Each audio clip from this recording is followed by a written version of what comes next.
मैंने मना किया था ना उससे नहीं मिलना। ज़हनी तौर पर बीमार हो गई है वो।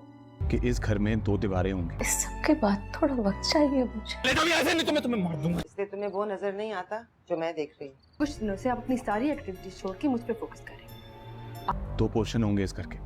नूरजहां ड्रामे के आने वाले एपिसोड में आप देखेंगे हुनैद जिसने इस बार बहुत बड़ा कदम उठा लिया और उसने जिस कदर नूर बानो को तकलीफ पहुंचाई है, अब हुनैद को इस चीज का सूद समेत हिसाब देना पड़ेगा मुराद शाह को, क्योंकि किसी भी सूरत मुराद शाह अपनी बीवी पर कोई भी तकलीफ नहीं बर्दाश्त कर सकता। पहले ही वो अपनी नूरू मामा की बातों से काफी परेशान था, क्योंकि उसकी माँ जानबूझकर उससे ये सब कुछ कह रही थी कि वो नूर बानो की जमीनों का काम करना छोड़ दे। लेकिन मुराद शाह को ये बात समझ में नहीं आ रही थी कि आखिर मम्मा ऐसा क्यों बोल रही है। अब आखिर उसके सामने हकीकत आ चुकी है कि आखिर नूरू मामा मुझे ये सब कुछ करने से क्यों रोक रही थी, क्योंकि जिस कदर हुनैद उसकी बीवी पर गोली चलाकर आता है और जिस कंडीशन में वो नूर बानो को देखता है, उससे अब बिल्कुल भी बर्दाश्त नहीं होगा। घर जाने के बाद सीधा वो हुनैद का गिरेबान पकड़कर और बहुत गुस्से से चिल्लाता हुआ अपने भाई से कहेगा, आपकी हिम्मत कैसे हुई नूर बानो पर गोली चलाने की। उन दोनों के बीच काफी तेज आवाज होती है। यहाँ पर जब नूरजहां ये सब कुछ देखेगी तो उसे काफी डर लगेगा, क्योंकि कभी उसके बेटे इस तरह नहीं लड़े आपस में। और यहाँ पर यह सब कुछ देखकर नूर बानो को बहुत तसल्ली होगी और वो यही तो चाह रही थी कि मुराद शाह मेरे लिए अपने घर वालों से बगावत करे। जिस तरह मुराद शाह ने मेरे बाप को गिरेबान से पकड़ा था,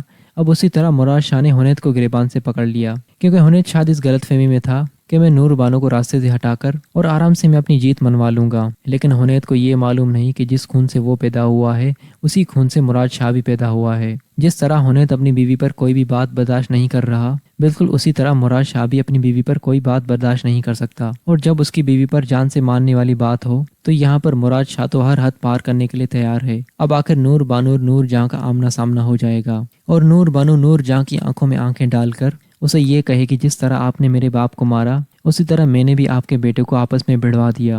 आपने मेरे बाप को मारकर हिसाब बराबर किया, मैंने आपके बेटों को आपस में लड़वाकर हिसाब बराबर कर दिया। अब दोस्तों नूरजहां नूर बानो का कुछ भी नहीं बिगाड़ सकती, क्योंकि जिस कदर नूर बानो अब ताकतवर बन चुकी है, अब उसका नूरजहां बिल्कुल भी कुछ नहीं बिगाड़ सकती। और इस बार मुराद शाह भी अपनी बीवी के हक में ही रहेगा। नूरजहां इसी गलतफहमी में थी कि उसने मुराद शाह को नूर बानो से अलग कर दिया, लेकिन चंद जमीनों के काम करने से रोककर नूरजहां ने अपनी जीत समझ ली थी। लेकिन उसे ये मालूम नहीं था कि हुनैद के हाथों कितनी बड़ी गलती होने वाली है। अब हुनैद को इस गलती का पूरा हिसाब देना पड़ेगा और वो अपनी इस गलती पर बहुत पछताएगा।